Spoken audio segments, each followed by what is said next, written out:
आज के इस लेसन में हम सीखेंगे व्हाट इज़ डिफरेंशिएशन। तो पहले इसकी डेफिनेशन की बात करते हैं। Differentiation is an aspect of calculus that enable us to determine how one quantity changes with respect to other.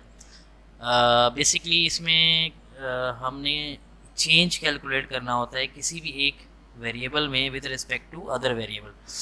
जैसे कि हमारे ग्राफ में दो वेरिएबल्स होते हैं एक्स और वाई, तो हमें मे बी एक्स में अगर चेंज कैलकुलेट करना है तो वाई के रिस्पेक्ट से, या वाई में चेंज कैलकुलेट करना है एक्स के रिस्पेक्ट से। इसके कुछ पहले हम रूल्स देख लेते हैं, फिर साथ साथ क्वेश्चन सॉल्व करेंगे। सबसे पहला रूल है how to differentiate a constant. अच्छा, अगर मैं कांस्टेंट की बात करूं तो कांस्टेंट के नाम से आपके जहन में क्या आता है कि कांस्टेंट किसको कहते हैं? कांस्टेंट हम कहते हैं जिसकी कोई फिक्स वैल्यू हो। तो जब हम फिक्स वैल्यू की बात करते हैं तो इससे जो और थोड़ा सा अगर हम इसको एलोब्रेट करें तो इसका मतलब है कि इस वैल्यू में चेंज ही नहीं होना। और जबकि हम डिफरेंशिएशन में क्या बात करेंगे, we are calculating a change. तो इस रिस्पेक्ट से जब भी हम डिफरेंशिएट करें और कोई कांस्टेंट नंबर आ जाए तो उसका जो डिफरेंशिएट है वो ज़ीरो होगा। तो लेट्स सपोज ये हमारे पास एक लिखा हुआ है s इक्वल्स टू a, जबकि a हमारा कांस्टेंट है। तो अब अगर मैं इसको डिफरेंशिएट कर रहा हूँ, लेट्स सपोज डिफरेंशिएट कर रहा हूँ विद रिस्पेक्ट टू x, तो सबसे पहले मैं एक स्टेटमेंट लिखूंगा, differentiate with respect to x। ठीक है। उसके बाद अब मैं जब भी किसी वेरिएबल के रिस्पेक्ट से करता हूँ तो हमारे पास एक सिंबल अप्लाई होता है जिसको हम कहते हैं d अपॉन डी एक्स। अच्छा, ये डी एक्स का मतलब है मैंने x के रेफरेंस से, तो ये डी अपॉन डी एक्स दोनों साइड पे अप्लाई हो जाएगा। s के साथ भी अप्लाई हो जाएगा लेफ्ट हैंड साइड पे, और a के साथ भी अप्लाई हो जाएगा। मतलब मैं यूँ लिखूँगा d अपॉन डी एक्स, किससे अप्लाई कर रहा हूँ मैं, a से। अच्छा, अब जब मैं इसको डिफरेंशिएट करूँगा तो ये जो लेफ़्ट साइड है वो तो लिखी जाएगी D s upon D x, और ये साइड ज़ीरो हो जाएगी। अच्छा, अब ये हमारा बेसिकली इस पार्ट का कांस्टेंट का आंसर है। फॉर एग्जांपल ये कुछ क्वेश्चन है हमारे पास। एक है s इक्वल टू 5, और इसको मैंने ये जो सिंबल है, ये सिंबल मुझे क्या बता रहा है कि s को डिफरेंशिएट करना है विद रिस्पेक्ट टू t। तो पहला मैं स्टेटमेंट क्या लिखता हूँ, differentiate with respect to t। तो ये जो लेफ्ट साइड है ये तो हो जाएगी D s upon D T, और चूंकि मुझे पता है कि ये एक कांस्टेंट नंबर है तो इसका आंसर ज़ीरो आएगा। सिमिलरली नेक्स्ट क्वेश्चन बी में देखें, ये हमें v दिया हुआ है, v को हम डिफरेंशिएट करना है with respect to t। Again मैं वही स्टेटमेंट लिखूंगा, differentiate with respect to t। तो लेफ्ट साइड हो जाएगी D V upon D T, और ये एक नंबर है, कांस्टेंट नंबर है, तो इसका आंसर ज़ीरो हो जाएगा। सी में हमारे पास थीटा दिया हुआ है, और इसको लेट सपोज, मैंने यहाँ मेंशन नहीं किया, लेट सपोज हमने इसको डिफरेंशिएट करना है विद रिस्पेक्ट टू एक्स। तो मैं इसको कैसे लिखूँगा स्टेटमेंट वाइज, कि differentiate with respect to X. ठीक है, मैं बहुत शॉर्ट में लिख रहा हूँ, आप भी ऐसे लिख सकते हैं। तो अब हमारे पास ये हो जाएगा D theta upon D x, और चूंकि ये एक हमारे पास कांस्टेंट नंबर है तो इसका आंसर ज़ीरो होगा। तो बेसिकली बार बार एक ही चीज़ मैंने रिपीट की है कि अगर कोई नंबर लिखा हुआ हो और उसका आपने डिफरेंशिएट करना हो, या एक कांस्टेंट लिखा हुआ हो, आपको पता हो कि ये पूरी इक्वेशन में हमारा कांस्टेंट है और वो अकेला हो और किसी वेरिएबल से मल्टीप्लाई ना हो रहा हो, तो उसका हमेशा डिफरेंशिएशन ज़ीरो आएगा। तो ये पहला रूल है। सेकंड रूल हमारे पास क्या है कि अब एक वेरिएबल है, उसकी पावर 1 है, और ये कुछ क्वेश्चंस हैं। अच्छा, अब ये हमारा जो इसमें वेरिएबल नज़र आ रहा है आपको, ये वेरिएबल हमारा x है इस क्वेश्चन में। अच्छा, अब हमने इसको डिफरेंशिएट इस पूरी इक्वेशन को डिफरेंशिएट करना है विद रिस्पेक्ट टू x। तो मतलब मैंने ये इस x में ही चेंज कैलकुलेट करना है। तो मैं स्टेटमेंट वही लिखूँगा, differentiate with respect to x। तो ये वाली साइड तो हो जाएगी d y by d x equal to, अच्छा अब हमने क्या करना है, ये एक रूल है कि अगर एक ऐसा वेरिएबल है जिसकी पावर 1 है तो वो वेरिएबल ही यहाँ से एलिमिनेट हो जाएगा, तो सिर्फ और सिर्फ 5 लिखेंगे, मतलब जो उसका कोफिशिएंट था जो उसके साथ मल्टीप्लाई हो रहा था वही उसमें कन्वर्ट हो जाएगा। तो ये एक शॉर्टकट मेथड मैं आपको बता रहा हूँ कि जब कभी ऐसा हो कि एक वेरिएबल है उसकी पावर 1 है तो आप सिर्फ वो वेरिएबल को वहाँ से एलिमिनेट करना है। सिमिलरली इसको मैंने विद रिस्पेक्ट टू dt करना है, मतलब टाइम के रिस्पेक्ट से डिफरेंशिएट करना है, तो इसका डायरेक्टली अगर मैं लिखूँ तो ये हो जाएगा ds अपॉन dt, तो इसका आंसर क्या आएगा 6 आएगा। और इसको मैंने विद रिस्पेक्ट टू v करना है तो ये हो जाएगा dp अपॉन dv, तो इसका आंसर क्या हो जाएगा 4 हो जाएगा। तो मतलब एक बहुत आसानी हो जाएगी कि अगर आप समझ जाएं कि जब कभी पावर 1 हो तो उस कंडीशन में वो वेरिएबल एलिमिनेट हो जाता है, सिर्फ उसका कोफिशिएंट रह जाता है। ये है differentiation of a simple powered value. अच्छा, अब यहाँ पर हमें एक्चुअल में वो जो प्रीवियस रूल है वो समझ में आएगा, वो तो मैंने डायरेक्ट बता दिया। इसका रूल क्या है, अब ये देखें, ये जो वेरिएबल है जिसके रिस्पेक्ट से हमने, मतलब dt के रिस्पेक्ट से ही हमने इसको डिफरेंशिएट करना है, तो हमारा मेन वेरिएबल t है। इस t की पावर 1 नहीं है, इस t की पावर क्या है 4 है। तो इसका रूल क्या कहता है, इसका रूल बहुत सिंपल सा है कि अगर हमारे पास लेट सपोज एक इक्वेशन ऐसी है जिसमें a हमारा उसका कोफिशिएंट है और n उसकी पावर है, तो होता क्या है n और a आपस में मल्टीप्लाई हो जाते हैं। पहली बात तो ये होती है, मतलब जो पावर है वो मल्टीप्लाई होगी इसके कोफिशिएंट से और एक पावर कम हो जाएगी। ज़रा इस चीज़ को समझते हैं, वो कैसे कि हमारे पास इसका कोफिशिएंट क्या है 3 है, इसकी पावर क्या है 4 है। तो पहले मैंने क्या बताया कि अगर मैं ये कहता हूँ कि इसको मैं डिफरेंशिएट कर रहा हूँ विद रिस्पेक्ट टू टाइम, तो मैं लिखूँगा differentiate with respect to t, तो ये हो जाएगा ds अपॉन dt। और उसके बाद ये 3 से इसकी पावर क्या है 4 है, वो मल्टीप्लाई होगी, तो 3 4 ज़ा, और t की पावर 4 माइनस 1 हो जाएगी, एक पावर कम हो जाएगी। तो अगर मैं इसको सिंप्लीफाई करता हूँ तो ये मेरा बनता है 12t³। तो मेरा इस क्वेश्चन का आंसर ये है। अच्छा, अब देखें, ये जो टोटली मैंने जो है ये 2 स्टेप्स में किया, हम इसको डायरेक्टली एक स्टेप में भी कर सकते हैं। वो कैसे, ज़रा क्वेश्चन बी पार्ट देखते हैं। इसको मैंने क्या किया, differentiate with respect to x करना है, तो मैंने x से किया, तो मैं इसको लिखूंगा dy/dx इक्वल टू, अगर मैं ये लिखा हुआ नजर आ रहा है 3 7 से मल्टीप्लाई होके क्या बनेगा 21, और x की पावर एक कम हो जानी है, तो मैं डायरेक्टली क्या लिख सकता हूँ x²। तो ये जो स्टेप है, ये स्टेप जो मैंने पहले किया था समझाने के लिए, ये लिखने की ज़रूरत नहीं है, आप डायरेक्टली इस तरह से कर सकते हैं। इसी तरीके से सी पार्ट में अगर मैं इसको डायरेक्टली डिफरेंशिएट करता हूँ रिस्पेक्ट टू थीटा, तो ये हो जाएगा dr अपॉन डी थीटा, और इसका आंसर क्या आएगा 0.4 को आप 5 से मल्टीप्लाई करेंगे तो आपके पास 2 आएगा, आप कैलकुलेटर से चेक कर सकते हैं, और थीटा की पावर 4 हो जाएगी।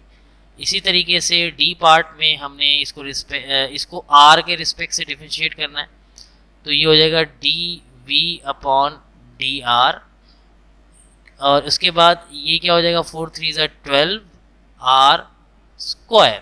तो ये हमारा एक और रूल हमने समझ लिया कि अगर सिंपल पावर्ड हो तो कैसे होता है। नेक्स्ट हम कुछ क्वेश्चंस हैं ये, इसमें से कुछ वेरिएबल आपस में मल्टीप्लाई प्लस हो रहे हैं, तो मैं इसमें से एक काम करता हूँ, आपको सिर्फ ए पार्ट और एफ पार्ट एक्सप्लेन कर देता हूँ, बाकी सारे रूल सब पे ही हो गए। लेट सपोज ये हमारा ए पार्ट है s equal to t² plus t3, तो इसको मैंने डिफरेंशिएट करना है, डिफरेंशिएट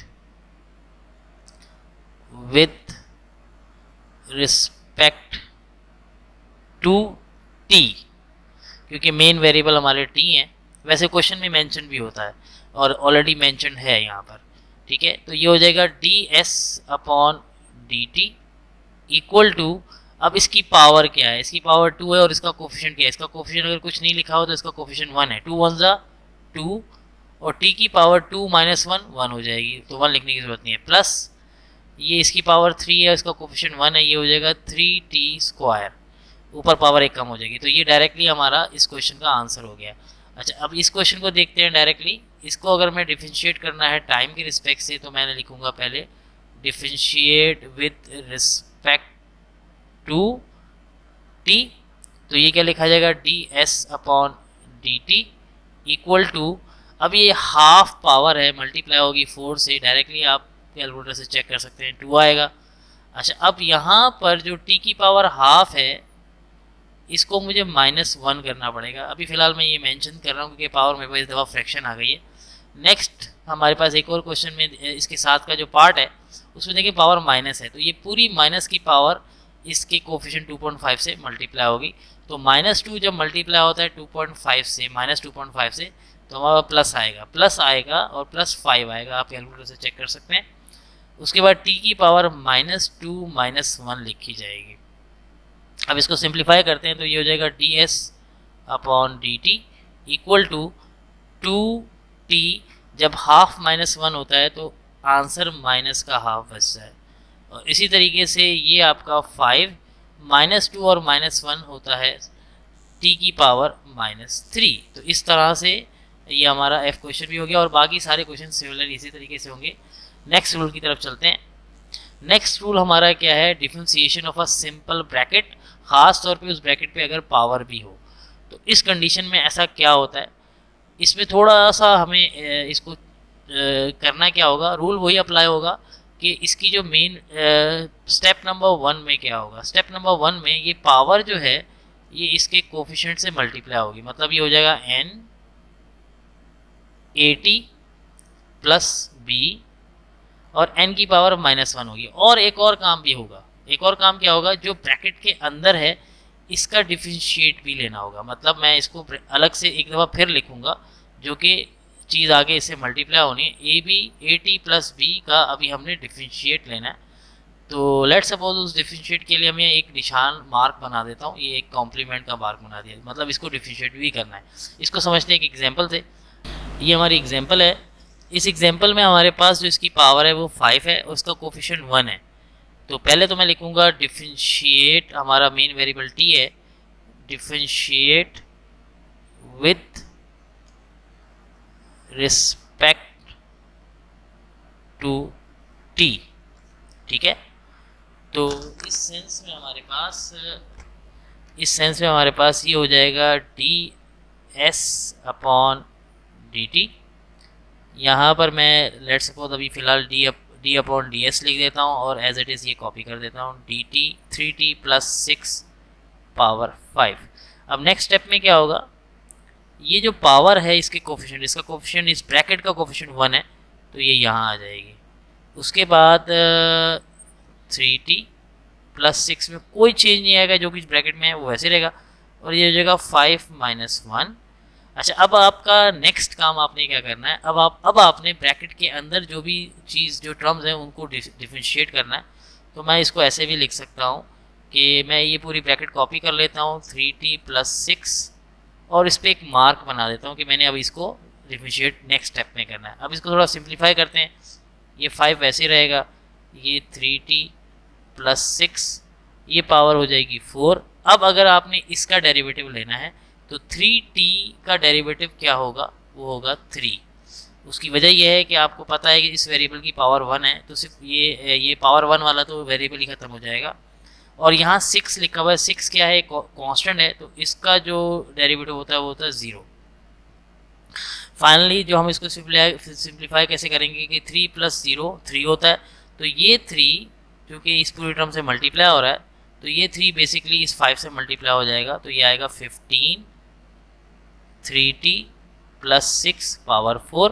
तो ये हमारा आंसर होगा इस क्वेश्चन का। नेक्स्ट हमारे पास एक और एप्लीकेशन है, जो मेन एक एप्लीकेशन है डिफरेंशिएशन की, मतलब वो क्या है वो, और जो कि बहुत इंपॉर्टेंट है एग्जाम के रिस्पेक्ट से। वो कुछ इस तरह से क्वेश्चन आता है कि find the equation of a line tangent to y equals to x square minus 4 at point 1, -3। यहाँ आपको एक कर्व नज़र आ रहा है और इस कर्व में एक पॉइंट है 1, -3, तो ये हमारा वो पॉइंट है। इस पॉइंट पर अगर एक टेंजेंट ड्रॉ किया जाए, ये हमने टेंजेंट ड्रॉ कर दिया, तो इस टेंजेंट की इक्वेशन अगर हमने फाइंड करनी हो तो कैसे करेंगे। बेसिकली ये जो कर्व है, इस कर्व की इक्वेशन हमें दी हुई है y is equal to x square minus 4, तो ये कर्व की इक्वेशन है। और एक पॉइंट पे एक सिलेक्टेड पॉइंट, यानी कि ये जो सिलेक्टेड पॉइंट है 1, -3, इस सिलेक्टेड पॉइंट पे अगर एक टेंजेंट ड्रॉ किया जाए जो कि एक स्ट्रेट लाइन कहलाती है, तो इस स्ट्रेट लाइन का अपने यहाँ क्या मालूम करना है, इक्वेशन मालूम करनी है। अच्छा, अब अगर हमारे पास थोड़ा सा रिव्यू करें कि हमारे पास एक स्ट्रेट लाइन का क्या कहते हैं इक्वेशन मालूम करनी हो, और ख़ास तौर पे उसमें हमें एक ऑर्डर पेयर, एक पॉइंट दिया हुआ ऑर्डर पेयर में, यानी कि ये x1 की वैल्यू है, ये y1 की वैल्यू, तो हमें एक और चीज़ चाहिए होती है जिसको हम कहते हैं स्लोप। ठीक है जी, तो हमें बेसिकली स्लोप चाहिए। तो अगर मैं आपको ये एक इंफॉर्मेशन दूं कि स्लोप को हम dy/dx भी कहते हैं, मतलब क्या हुआ कि हम इस फंक्शन को अगर डिफरेंशिएट करते हैं विद रिस्पेक्ट टू x, तो ये स्लोप में कन्वर्ट हो जाएगा। तो पहले मैं इस इक्वेशन को लिख लेता हूँ, y = x⁻2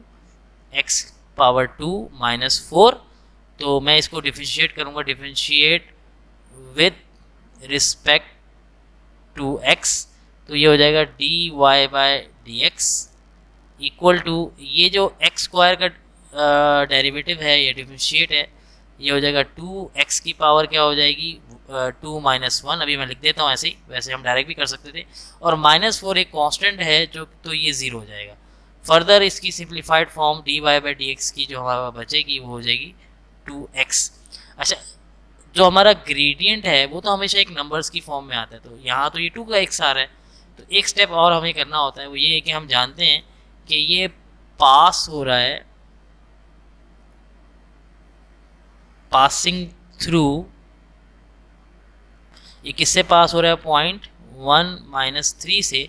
तो यहाँ x की वैल्यू क्या है, x की वैल्यू 1 है, तो ये x की वैल्यू मैं इस x की जगह पुट कर दूंगा, तो मेरा जो ग्रेडियंट है, जिसको मैं ग्रेडियंट कहना चाहिए, वो मेरा कैलकुलेट हो जाएगा, या स्लोप मेरा कैलकुलेट हो जाएगा। ये हो जाएगा dy/dx 2 × 1, जो कि हो जाएगा 2।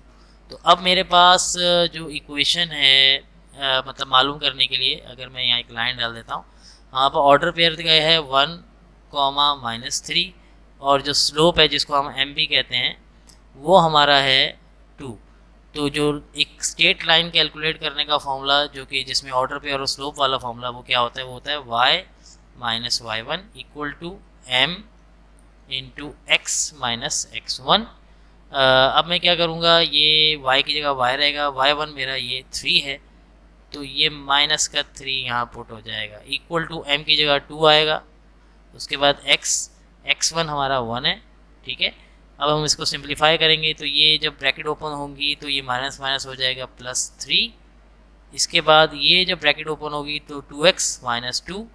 फर्दर सिंप्लीफाई अगर मैंने इसको करना है, लेट्स सपोज ये पूरी टर्म्स ही मैं राइट हैंड साइड पे ले जाता हूँ, तो लेफ्ट हैंड साइड पे यहाँ ये 0 रह जाएगा, ये हो जाएगा 2x - 2, ये माइनस का y और माइनस का 3।